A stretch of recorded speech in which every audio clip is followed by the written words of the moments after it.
میرے محترم سامعین، انتہائی دکھ سے یہ گزارش آپ حضرات کی خدمت میں عرض کر رہا ہوں کہ جیسے جیسے آپ سعودی عرب کی طرف بڑھیں گے اور جیسے جیسے سعودیوں کو دیکھیں گے، دین آسان ہوتا محسوس ہوگا۔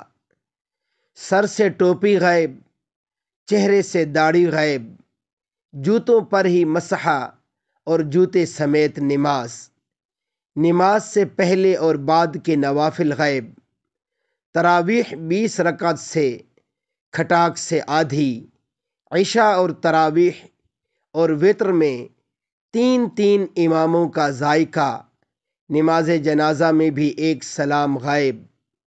سچ کہوں تو وہاں پہنچ کر ہمیں اپنے اہل سنت والجماعت حنفی ہونے پر فخر محسوس ہوتا ہے، شکر کی دولت نصیب ہوتی ہے، رحم آتا ہے ان لوگوں کے حال پر جو تسلف، تشخص اور تحفظ دینی تعلیمات کا یہاں بر صغیر انڈیا پاکستان میں ملے گا، وہاں بھول کر کے بھی نہیں دکھے گا۔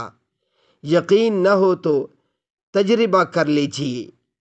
میرے محترم سامعین، الدین کلہ ادب، دین سارے کا سارا ادب ہے۔ جب ہمارے اندر ادب نہیں رہے گا تو پھر ہمارا حال بھی سعودیوں کی طرح ہو جائے گا۔ اللہ رب العزت ہمیں کامل طور پر دین اسلام کی تمام تعلیمات پر عمل پیرا ہونے کی توفیق عطا فرمائے۔